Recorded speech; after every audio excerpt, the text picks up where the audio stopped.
দুধনৈত পুনৰ চুৰিকাণ্ডৰ ঘটনা আৰক্ষীয়ে নাকি লগাব নোৱাৰা চুৰে নিতৌ চুৰি কাৰ্য সংঘটিত কৰি আছে কেতিয়াবা যদি বাসগৃহ কেতিয়াবা আকৌ দোকান নতুবা দুচকীয়া বাহন এবাৰ চুৰৰ লক্ষ্য দুখনকৈ বিদ্যালয় দুধনৈৰ মাজমজিয়াত থকা দুধনৈ উচ্চ মাধ্যমিক বিদ্যালয়ৰ অন্তৰ্গত প্ৰাথমিক শাখাত কাৰ্যালয় গৃহত চুৰে মূল দুৱাৰৰ তলা ভাঙি ভিতৰত প্ৰৱেশ কৰি শিক্ষা ক্ষেত্ৰত ব্যৱহাৰ হোৱা এটা টেবলেট মধ্যাহ্ন ভোজনৰ বাবে ৰখা চাউল দালি আলু পিয়াজ সকলোবোৰ লৈ উধাও হয় আজি পুৱাৰ ভাগত বিদ্যালয়ৰ শিক্ষকসকলে পাঠদান কৰিবলৈ আহি কাৰ্যালয় গৃহৰ দুৱাৰ খোলা দেখা পায় পিছত বিদ্যালয়ৰ শিক্ষা ক্ষেত্ৰৰ টেবলেট আৰু অন্যান্য সামগ্ৰী চুৰ কৰা বুলি জানিব পাৰে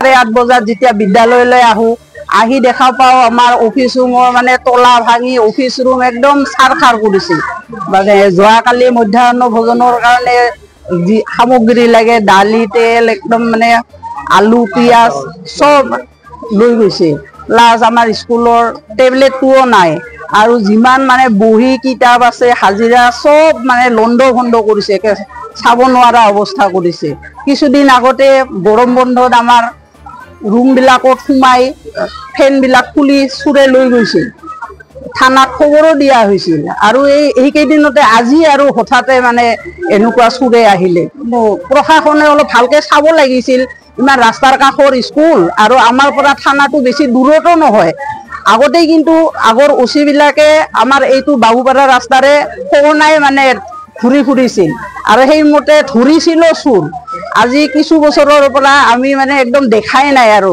থানা পুলিচে যে আহি মানে ঘূৰিছে মানে চাইছে একেবাৰে দেখা নাই আমি প্ৰশাসনৰ মানুহক আৰু ইয়াতে আছে কিছুমান ল'ৰা আছে ৰাতি থাকে তেওঁলোকক ধৰিব লাগে তেওঁলোকক ধৰিলে ওলাই যাব চুৰকেইটা তাৰমানে আগতে আমি তেনেকে ধৰি গমো পাইছিলো তেওঁলোকে দমকলৰ কিবিলাক লৈ যায় বিক্ৰী কৰে তাৰপিছত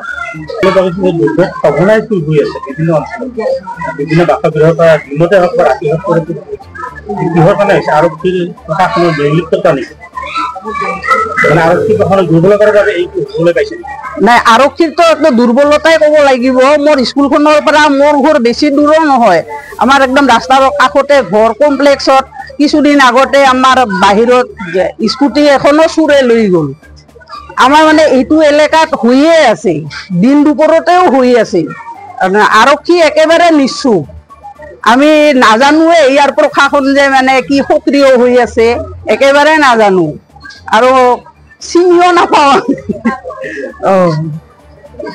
ফিল্ডত কিছু পূৰ্বে 15 আগষ্ট পালনে কৰিব যিহেতু ফিল্ডখন লৈছে অলৰেডি ডিউটি দিব লাগে আৰু কাষতে আমাৰ বিদ্যালয়খন তেনেস্থলত আজি হঠাতে এনেকুৱা চুৰ হ'ল বহুত দুখ লগা কথা চিন্তনীয় বিষয় এইটো আৰু ৰাজহুৱা অনুষ্ঠান এটা সঘনাই যদি এনেকুৱা হৈ থাকে খুব বেয়া লগা কথা এইটো ভিতৰৰ সকলো কাগজ পাতি আদিকে ধৰি আলমিৰাসমূহ খোলা অৱস্থাত প্ৰত্যক্ষ কৰে উল্লেখ্য যে গৰমৰ বন্ধৰ সময়তো চুৰে এইখন বিদ্যালয়ৰ বেৰ আৰু খিৰিকী ভাঙি ভিতৰত প্ৰৱেশ কৰি দুটা কোঠালীৰ 6খনকৈ সিলিং ফেন লৈ উধাও হয় সিদিনাই বিদ্যালয়খনৰ কাৰ্যালয়ৰ তলা ভাঙিবলৈ চেষ্টা কৰিছিল যদিও তলা ভাঙিব পৰা নাছিল আনহাতে একেদিনাই বিদ্যালয় চৌহদতে থকা বেসিক ট্ৰেইনিং চেণ্টাৰৰ অধ্যক্ষৰ কোঠালীৰ খিৰিকী ভাঙি computer monitor mouse UPS battery ইত্যাদি চুৰে লৈ যায় দুয়োখন বিদ্যালয়ৰ নিচেই কাষতে এখন আৰক্ষী থানা থকাৰ পিছতো চোৰে তাণ্ডৱ চলোৱাটো আৰক্ষীৰ নিষ্ক্ৰিয়তাকে প্ৰমাণ কৰিছে বুলি সচেতন মহলে প্ৰতিক্ৰিয়া প্ৰকাশ কৰা পৰিলক্ষিত হৈছে। এনেদৰে এতিয়া দুধনৈত চোৰৰ ৰাজ চলিছে বুলি ক'লেও ভুল কোৱা নহ'ব। বিদ্যালয় কৰ্তৃপক্ষই ইতিমধ্যে দুধনৈ আৰক্ষীক সমগ্ৰ ঘটনা অৱগত কৰিছে।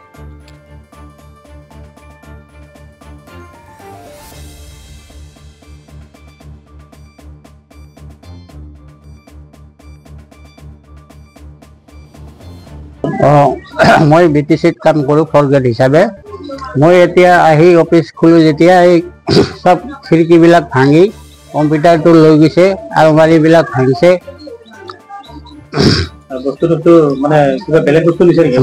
বেলেগ বস্তুটো নাছিল, চোৱা নাই, কম্পিউটাৰ খালি লৈ গৈছে। আৰু আমাৰ ওচৰতে স্কুলতো চুৰি হৈছে। আৰু কেইদিনমান আগতো ফেন লৈ গৈছিল।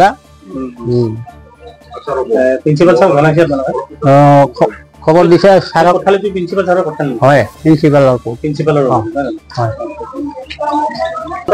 হয়, আজি আমি ৰাতিপুৱা 8টা বজাত যেতিয়া স্কুলত উপস্থিত হওঁ, ছাত্ৰ ছাত্ৰীসকলে আহিছে, আমাৰ ষ্টাফো আহিছে। আহি দেখা পাওঁ আমাৰ অফিচ ৰুমটো তাৰমানে তালা ভাঙি পেলাই দুৰ্বৃত্ত সোমাই তাৰমানে চব লণ্ড ভণ্ড কৰিছে। আমাৰ চৰকাৰে দিয়া টেবলেটটো চুৰ কৰি লৈ গৈছে।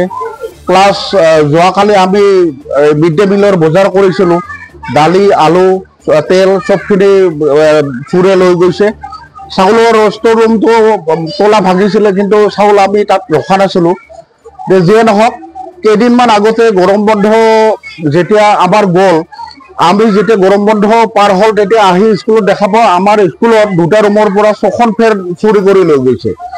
এই বিষয়ে আমি আৰক্ষী মহোদয়ৰ ওচৰত FIR দিছিলোঁ, তেওঁক অনুৰোধো কৰিছিলোঁ আৰু তেওঁ আমাক প্ৰতিশ্ৰুতি দিছিল চোৰ যেনে তেনে ধৰাৰ কাৰণে। কিন্তু চোৰ আজিলৈকে তেওঁ ধৰিব অসমৰ্থ হ'ল আৰু অসমৰ্থতাৰ কাৰণে হয়তো আজি যোৱা ৰাতি মানে চোৰে লাই পাই পেলাই আৰু আমাৰ মানে ক্ষতি সাধন কৰিলে। গতিকে মই প্ৰশাসনক অনুৰোধ জনাওঁ যাতে চোৰক সোনকালে মানে কৰায়ত্ব কৰি পেলাই তাৰ মানে আমাক শান্তি দিয়ে। আৰু এইখিনি ল'ৰা ছোৱালীয়ে ক্লাছ কৰিব পৰা নাই, বহুত গৰমৰ কাৰণে এতিয়া মানে ল'ৰা ছোৱালী মানে ক্লাছত থাকিব নোৱাৰা অৱস্থা হৈ গৈছে। আৰু হয়, যোৱাকালি আমাৰ ওচৰৰে আমাৰ একে বেচিক ট্ৰেইনিং চেণ্টাৰত তেওঁলোকৰো কম্পিউটাৰ চুৰ কৰিছে। হয়তো একেটা পাৰ্টি হ'ব, তেওঁলোক বহুত মানুহ হয়তো জড়িত হৈ আছে, নহ'লে এনেকুৱা কাম কৰিব নোৱাৰে। তাৰমানে প্ৰশাসনে কঠোৰ পদক্ষেপ গ্ৰহণ কৰিব লাগে, নহ'লে তাৰ বাহিৰে গত্যন্ত নাই। আচ্ছা, আমাৰ আৰক্ষী প্ৰশাসনৰ যিটো টহল ব্যৱস্থা সন্ধিয়া সময়ত, সেইটো আৰু সক্ৰিয় কৰিব লাগিব মোৰ মতে। তেওঁলোকে 3বাৰমান টহল দিয়ক এই এৰিয়াটো, বেছি ডাঙৰ এৰিয়া নহয়। আৰু যিবিলাক ল'ৰাই তাৰমানে এনেই অনাই বনাই ঘূৰি ফুৰে, তেওঁলোককো ধৰি পেলাই তেওঁলোকে থানাত গৈ যদি সোধা পোছা কৰে, হয়তো এই চোৰৰ বিষয়ে কিবা সম্ভেদ পাব পাৰিব বুলি মোৰ এটা বিশ্বাস। গতিকে